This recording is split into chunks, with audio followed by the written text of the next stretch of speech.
Good morning, good afternoon, good evening. I hope I've reached you in a positive moment. For those of you that are joining for the first time, this channel is about all things business, more specifically, my experience in small business and my commentary, and just whatever I can do to help you start or run and maintain your small business. And for those of you that are coming back, welcome back. Don't forget to like, share, and subscribe, of course. Now, today's topic, we want to talk about the systems that you'll put in place to organize your data or the information that you collect. Now, this information can range from customer, phone numbers and addresses, emails, customer preferences, um, any type of notes about your customers or clients. Then, when you're researching your industry, you may be writing the business plan. So you're researching all of the different topics that you'll need to put in your business plan. So market segmentation, you're researching your industry, of course, that's the first thing you're researching is the industry that you're entering. So feel free to go back and check out the other audio video sessions. I do have definitions and things like that up there for everyone. This is not going to be too I think I put open office or something here somewhere, but what I want you to really sit back and think about, yes, pen and paper is awesome. If you've already organized your home, your car, your schedule, you've organized your finances, you know what's coming in, what's going out, what you need. You know what you need, you know what you have already, what you can use. And now you're in the phase where you're either writing this plan, you're still raising money, whatever phase you're in right now. You may already have the business running and you notice that you skipped some steps, and that can happen. You just kind of wake up one day and you have a skill or you have something to offer that you can charge for, and you begin charging. People like what you have to offer, and it just kind of goes from there. You don't put too much more thought into it. So now you're sitting back and you're wanting to structure. So whatever area that you're in, good old pen and paper. I have nothing, I love good old pen and paper. But at the end of the day, or the end of when you get time, you have to organize all that information you just gathered. Whether you just taking notes from stuff that you're Googling online, reading somewhere in a publication. So you're getting all of this information because if like, say for instance, you're doing YouTube or you're doing some type of writing and you want to cite the article that you got this information from, the date, the author, all of this type of information you may have written down, but somewhere you have to eventually type it out and organize it so it could be useful for you. So software like OpenOffice or LibreOffice, this software is free. It's OpenOffice. They also have GIMP where you can manipulate photos and do logos and business cards and some other things. So this is free software. We're just going to assume that your money is tight. Okay? We're going to assume that you don't have like this huge budget to be just going and buying things, and you haven't even, started physically, had your first day of business. And for those of you that have had your first day of business and you're bleeding money, this also applies to you as well. So you go back and you put these systems in place, the databases, the spreadsheets. So even if it's something that you're printing out that you're giving yourself or other people daily tasks, if you're collecting cash money, you want to track that money where, your taxes and all that stuff can be transparent. The business can be transparent. So you're tracking daily expenses. You've created some type of spreadsheet where you can then enter that data in. So maybe you're uploading it to the cloud every week, backing it up or whatever. So you've created a system now. It may be a simple system. It may not work as, you may be a beginner working these different programs, and it may not work as great as, your first or second or third system may not be what you need, but you get to practice and okay, I need to create this. And some of these things you do have to start all over, because if you don't do it in the beginning, um, it doesn't connect well and some other stuff. So before you actually start to put data in your databases and in your spreadsheets, test them and make sure they work properly. So there's plenty of tutorials on how to use OpenOffice, how to use Libre, how to use Microsoft Office. Plenty. Just Google it or search it in YouTube.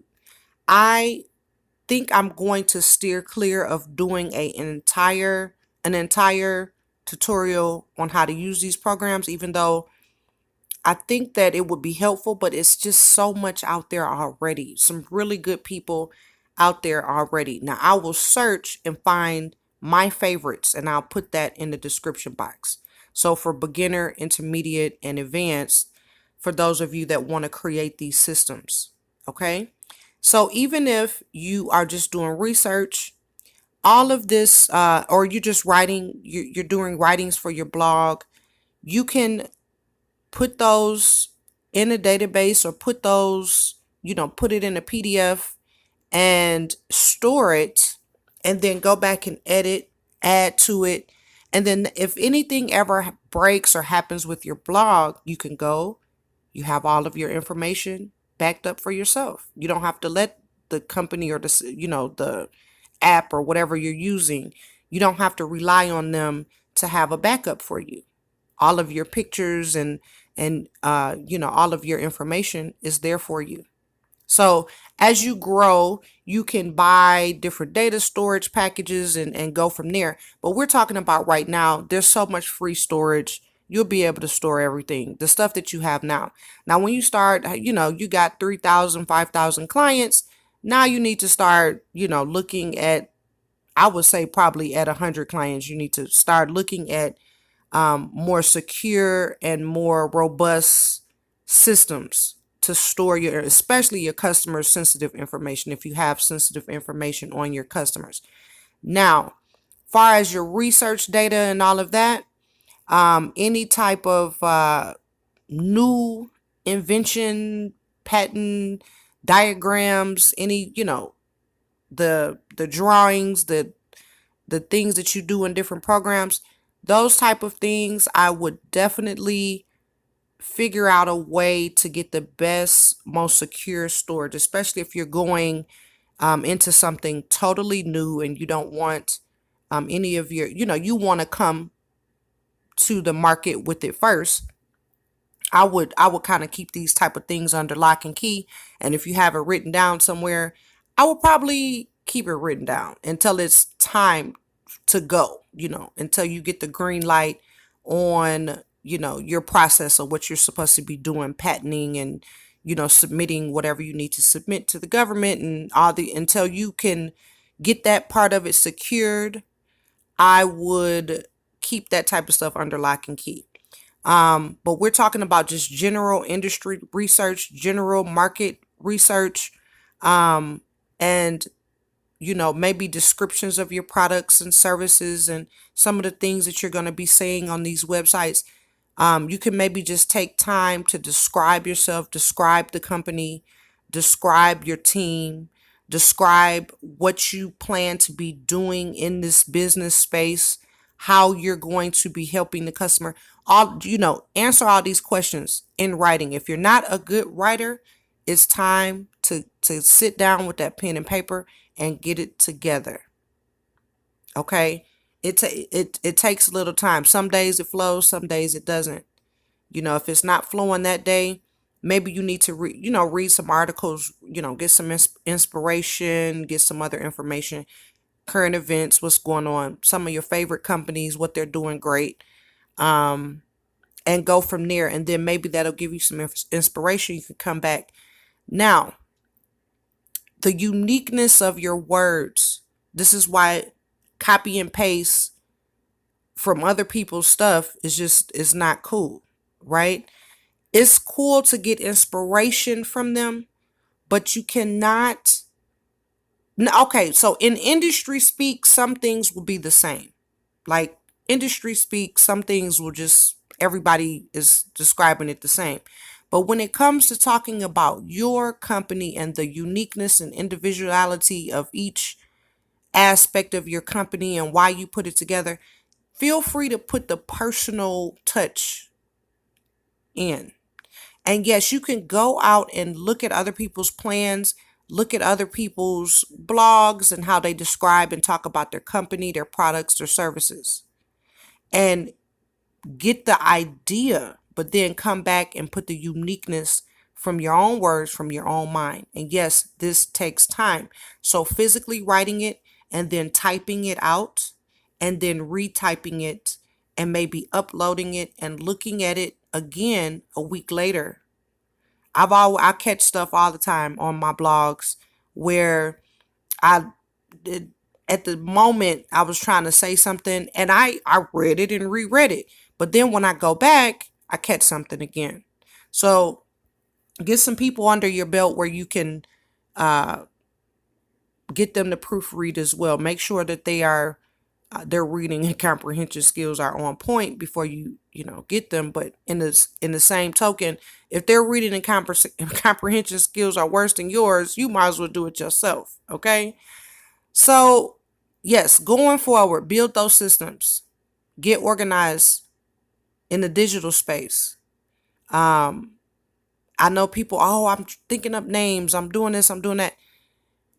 Get the research down. Know your industry for sure. Know what that you're going into. Know it back and front. Know your competition. Know the big players, the small players, the coming up players. Don't get intimidated, but just know these things. This is information for you. And no, you don't have to copycat them. You can always put your own unique spin on just about anything nowadays. So go forward, organize your information, think about your customers, then think about your research, then think about your own products and services, then think about your promotion and your marketing. All of these are different systems. They can work together, but if you put it together right, and no, it's not going to be right the first time, but if you put it together right, eventually you'll have something in place. And even if you have to change on a whim, you know your information, you know your data. Okay. And yes, you may have to, do some other different things with it. Upgrade the security going forward. So in the future, you may have to pay for additional storage space or, however you begin to solve these issues, but you'll know exactly what you'll need based company and your growth and some other things. But getting these things in place, especially if you're new, totally new to even these terms, database systems, information systems, if these are all new terms to you, just go and research those terms, just those terms alone. And then I'll link the software in the description box. It is free. And, feel free to go check it out. I hope if you already have Microsoft, that's great. You already have that software. It came with the computer. You paid for it. But if you don't have the software, OpenOffice, LibreOffice, and then again, the GIMP is for it mimics Photoshop. Okay.